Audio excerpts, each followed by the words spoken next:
Welcome to a new episode of the DVO show with me, DVO, Derek Van Otten. Thank you for tuning in to another episode. Now, I'll ask you this question. Have you heard the phrase, I am a product of my environment? Have you heard people say that? I'm a product of my environment. It's usually someone, maybe like a rapper or someone going to jail. That's usually what they say. Hey, it's the circumstances I was born in. It's the cards I was dealt. And I just don't believe that. Maybe to a small extent, possibly. But I believe that we are the products of not of our environment. We are not the results of our environment, but we are the results, we are the product of our decisions. It's the decisions we make. It's the decision you make personally. Yeah, I'm talking to you. That we are the product or result from. When I hear that phrase, when I think of that phrase, I am the product of my environment, I look at that as a victim mentality, and it's a mentality that you need to get away from. I'll give you a somewhat smaller version of this. I used to work at a company, and I would just kind of BS with a couple guys in some of the departments. I remember one guy, he had really bad teeth. Like, I'm talking rotten. It was hard to talk to him. First of all, he drank a lot of coffee, and so his breath wasn't the best. But also just like looking at his teeth, it wasn't enjoyable to look at, okay? But we had good conversations, so I would talk to him. And I remember he was telling me he was excited because he was going to the dentist. He was going to get work done on his teeth. He basically was going to have all his teeth extracted and get new teeth. And he was pretty excited about it. And I even asked him, and I was a little younger back then. Maybe I shouldn't bluntly just ask, but I did ask, what is up with your teeth, bro? Like, why are your teeth that way? Why are your teeth black, rotten, dying, whatever was happening? What's going on? And this is what he said. And mind you, at the time that we were having this conversation, at the time he's going to the dentist to get all this work done on his teeth, mind you, he was in his 40s, married with kids. Okay, just keep that in mind. And he said this. He goes, growing up, my parents didn't put a lot of, influence or pressure in us to brush our teeth. Like, we just wouldn't brush our teeth sometimes. And we would go days without brushing our teeth because our parents didn't instill that in us. We weren't taught how important it is to brush our teeth. And I just kind of carried that habit on. And so I just kind of thought to myself, and I remember at a young age, even I was thinking that at this time, I thought, okay, I get it. I get that when you're a kid and your parents don't, pressure you to brush your teeth.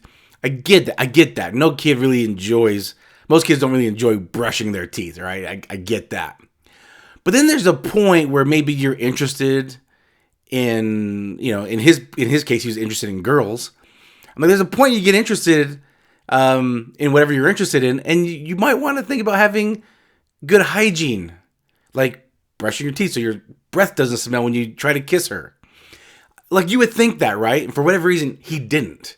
And so I always kind of thought of that, and I always kind of remembered that story, as in, I understand why you didn't as you were younger, but as you grew up to become mature and become an adult, and as you got married and had kids, why you still didn't have that in you to do that. I understand it was a habit that formed, but that's an easy habit to break, especially if you have a spouse that brushes their teeth every day.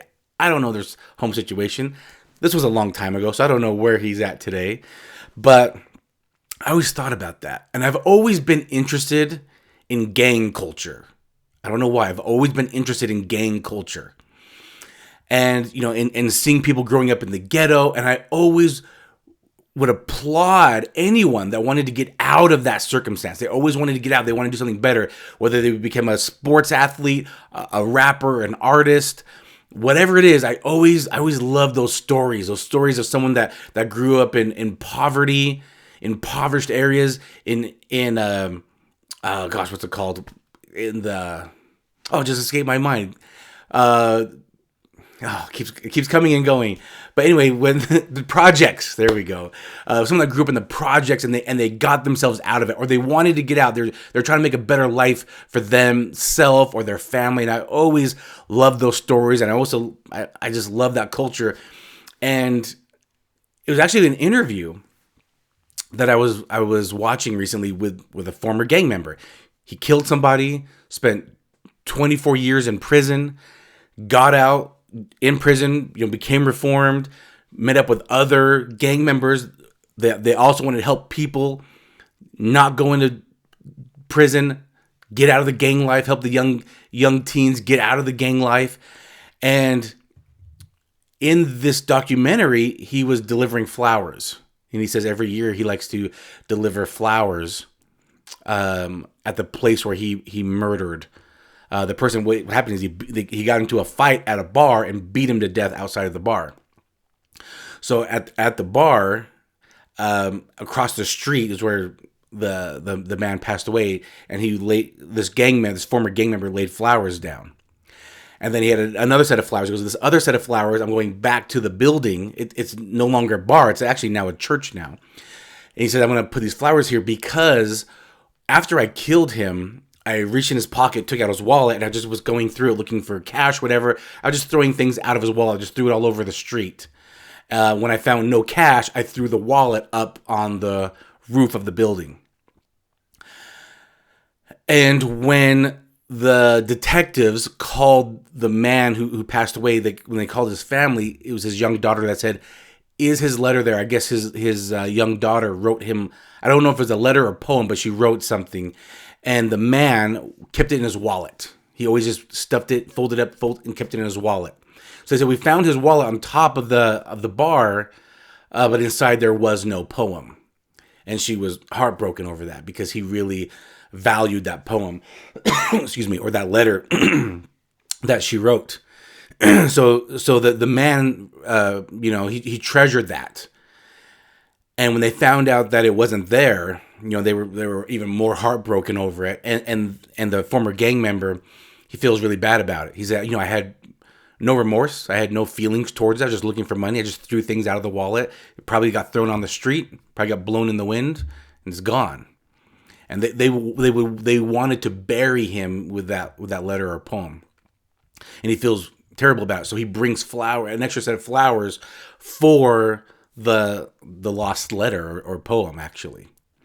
And he put it down, and he said this. He said, I actually used to believe I was a product of my environment living in California, surrounded by gangs, joining a gang at age 12 and robbing people and hurting people. And I just realized I'm a product of my decisions. Every decision you make, you are in control of that.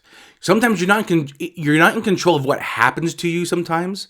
You're not in control of what happens to you or what is said to you. You can't really control that, but you are in control of how you react or act to it. For example, going back to this young man, this former gang member, he was coming from a funeral and he was angry at the world. One of his friends, one of his homies just passed away. He's angry. They go to a bar, they're drinking. Someone says something wrong or they bump into each other. He's ready for it to pop off. They start pushing, they start fighting in the street, and he beats the guy to death, right? He couldn't control that his friend was murdered and they had to go to a funeral. He couldn't control that. He couldn't control, I don't know if maybe the other guy even instigated it. Who knows? Maybe they were both drunk.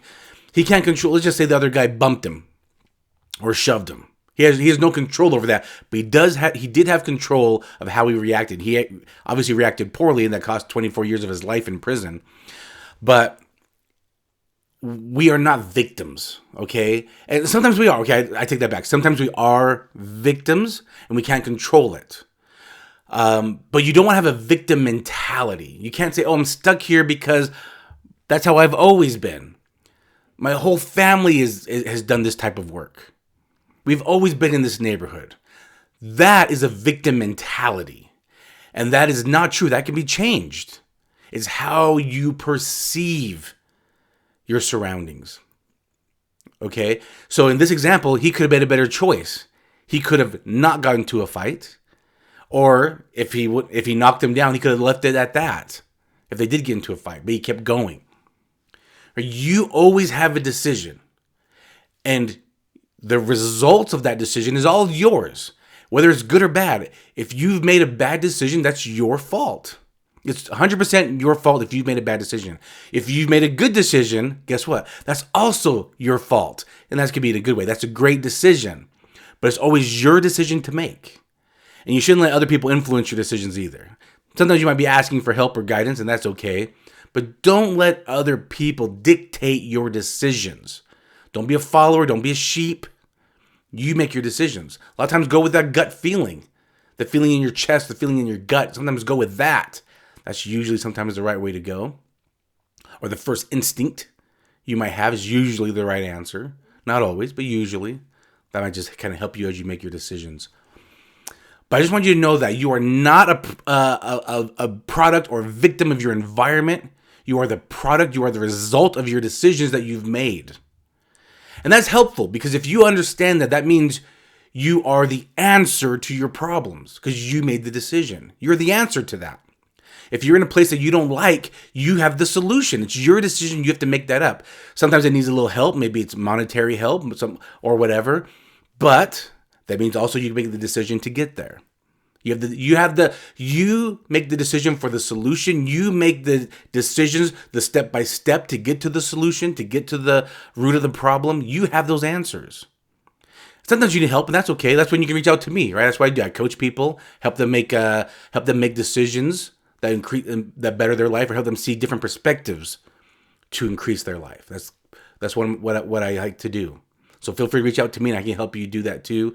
Any type of guidance, I'll be more than happy to help. But I just want you to know that you are the product of the decisions you have made.